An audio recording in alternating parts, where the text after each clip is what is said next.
Hola a todos, esto es El Faro de Alejandría y os invito a que naveguéis con nosotros por este mar de la inversión y la finanza.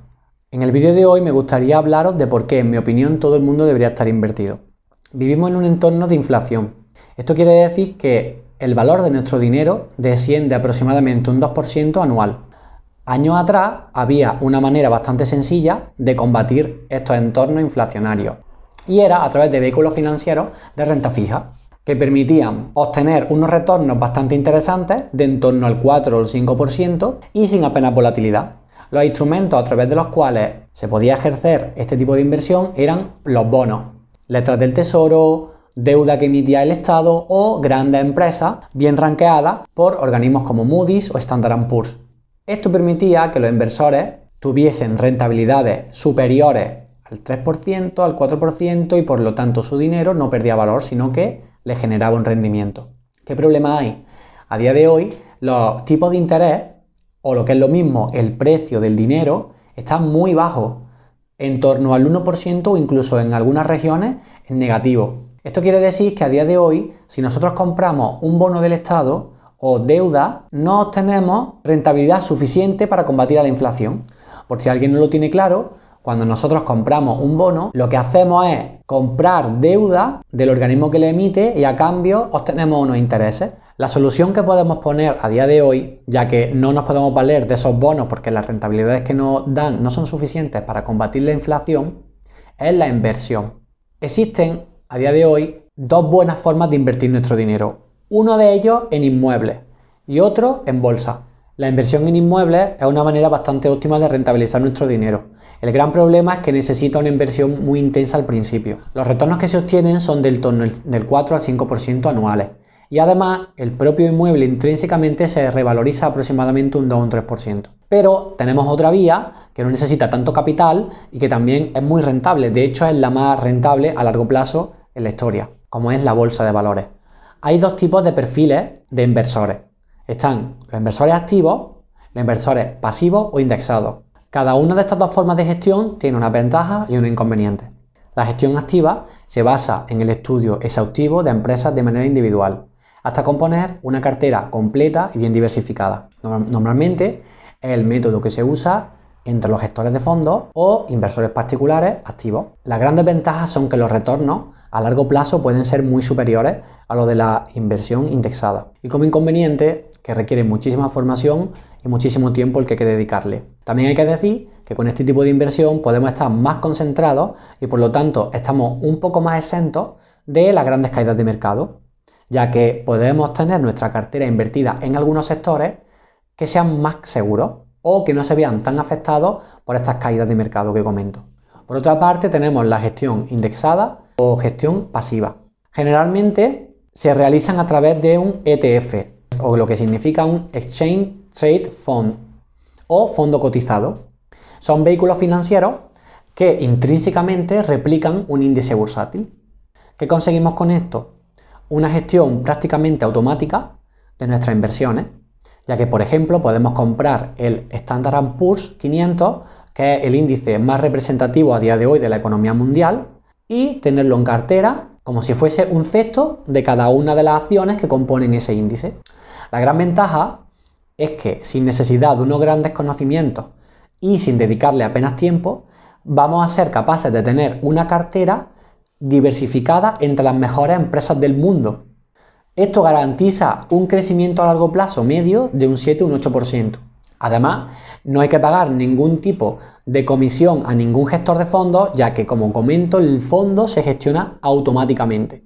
Está cotizado en bolsa, es muy líquido y, como replica un índice bursátil, la cantidad de empresas que compongan ese índice van a ser la misma cantidad de empresas que nosotros tengamos en nuestra cartera. El gran inconveniente de este tipo de inversión es que nos estamos ciñendo a las rentabilidades que ofrezca el propio índice, que generalmente son bastante razonables, y además tenemos una mayor exposición a caídas de mercado. Con el problema actual que estamos viviendo, la caída de este índice ha llegado incluso al 40%. En estos casos, lo que hay que tener muy claro es que la inversión es a largo plazo. Y si somos capaces de aguantar esas malas rachas, luego siempre se recupera. A la vista está que a día de hoy la gran caída que ha habido desde marzo ya se ha recuperado totalmente. En definitiva, en función del tipo de inversor que seamos o del tiempo que podamos dedicarle, podemos decantarnos por los inmuebles, por la gestión activa o por la gestión indexada. La conclusión que debemos sacar es que el dinero siempre va a estar más seguro invertido en negocios o bienes raíces o activos que nos van a dar un rendimiento a largo plazo que en el banco, que lo único que podemos conseguir es que pierdan valor con el paso del tiempo. Por supuesto, todo el contenido que estoy exponiendo es meramente formativo, nunca supone ninguna recomendación. Solamente estoy intentando transmitiros por qué, en mi opinión, es tan necesaria la inversión. La gestión activa requiere muchísima formación y tiempo. Hay una alternativa, si no disponéis de este tiempo o si no queréis dedicar tanto esfuerzo, que son los fondos de inversión. Al final, un fondo de inversión es un vehículo financiero donde podemos depositar nuestro dinero y que un gestor profesional haga esa selección de acciones que os he comentado. El inconveniente, manejan grandes cantidades de dinero, con lo cual muchas veces tienen que comprar empresas similares a las que el propio índice representa. Entonces, normalmente los retornos no varían tanto. Y además, hay que pagar una comisión por el trabajo de este gestor. Por el contrario, con la inversión indexada, como he comentado, no hay que pagar ningún tipo de comisión y, dependiendo del índice que compremos, podemos obtener a largo plazo grandes rentabilidades y de manera segura. Con segura quiero decir que hay que estar tranquilos en los momentos malos o de recesión. A lo largo de la historia siempre se han sucedido crisis, porque la economía en general es cíclica. Pero si somos capaces de mantenernos firmes en estos malos momentos, el mercado se acaba recuperando y por tanto nuestro patrimonio va aumentando. Por supuesto, si este mundo de la bolsa os despierta el suficiente entusiasmo o pasión como para dedicarle el tiempo que requiere, en mi opinión, la mejor de las opciones es la gestión activa, ya que vamos a ser capaces de componer nuestra propia cartera de inversión basándonos en nuestro estudio y seleccionando las empresas que más nos gusten. A priori, los rendimientos serán superiores a los de las otras opciones. En los momentos de incertidumbre bursátil, lo que siempre hemos de pensar es que el largo plazo nos avala y que si estamos haciendo las cosas bien, las rentabilidades llegarán antes o después. Para que podáis contrastar toda esta información y en contra de lo que algunas personas puedan pensar sobre la inversión en renta variable o acciones, paso a mostraros un gráfico en el que se observa el rendimiento que hubiese dado $1 invertido en multitud de activos financieros de renta fija, renta variable o el dinero líquido, y que así podáis comprender la gran diferencia que existe entre dejar el dinero en el banco o invertirlo en bolsa. A continuación podemos observar el famoso gráfico de Jeremy Siegel, el reputado profesor de finanzas de la Escuela de Negocios de Wharton, en la Universidad de Filadelfia, Pensilvania, y autor del famoso libro Stock for the Long Run. En el eje de la X podemos observar una línea temporal que va desde el año 1802 hasta el 2014, y en el eje de la Y un aumento del valor del dinero desde $0,01 hasta $1 millón. En la parte superior podemos observar una leyenda donde se nos muestra el rendimiento anualizado de cada uno de estos activos financieros. La línea azul superior son las acciones o stocks, con un rendimiento anual del 6,7%.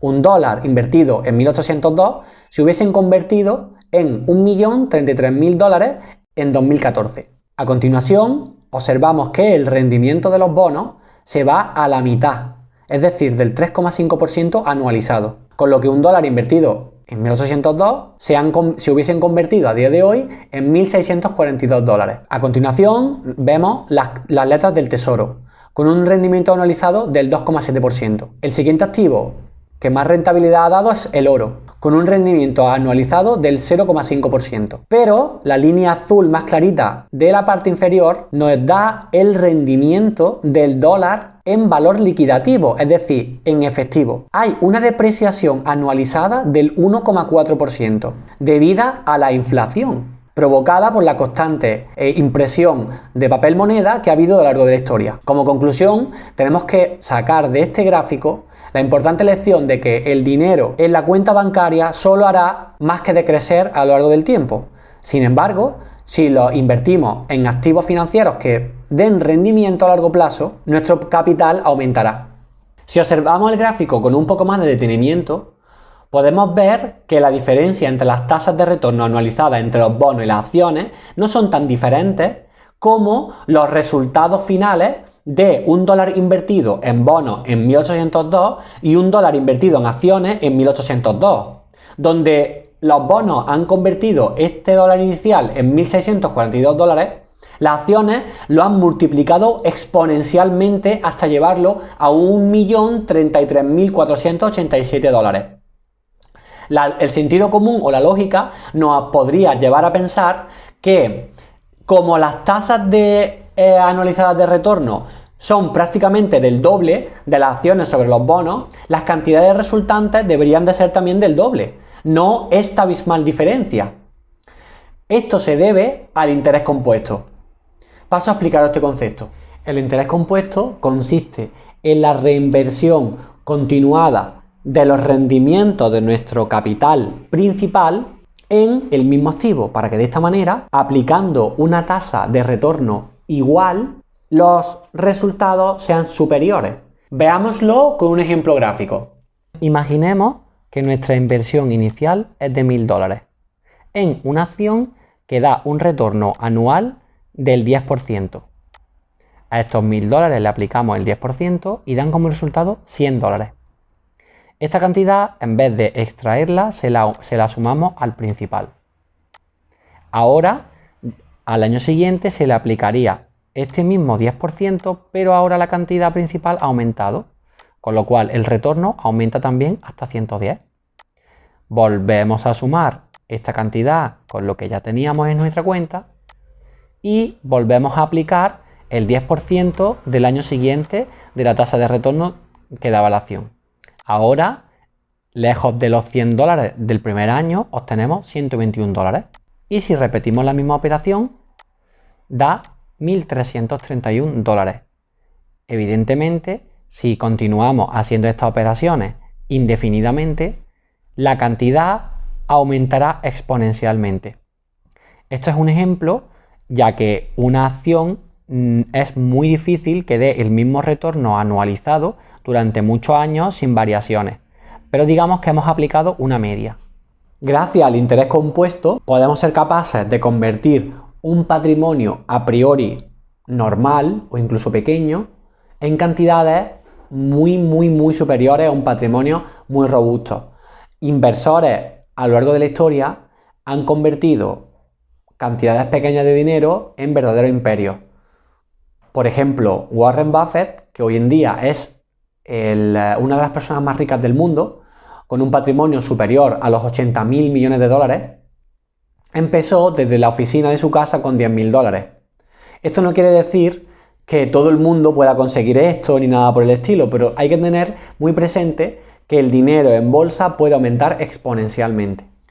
Como conclusión, tenemos que tener claro qué tipo de inversor queremos ser cada uno, dependiendo del tiempo y el esfuerzo que queremos dedicarle y del capital que tengamos disponible. Pero tenemos que tener claro que siempre va a haber una alternativa para invertir nuestro dinero. Si os gusta el contenido que os ofrezco, os animo a que os suscribáis al canal, deis like y activéis las notificaciones para estar al tanto de cuando vamos subiendo nuevos vídeos o ofreciendo nuevas informaciones. También siempre podéis dejar en la caja de comentarios dudas o propuestas para futuros vídeos.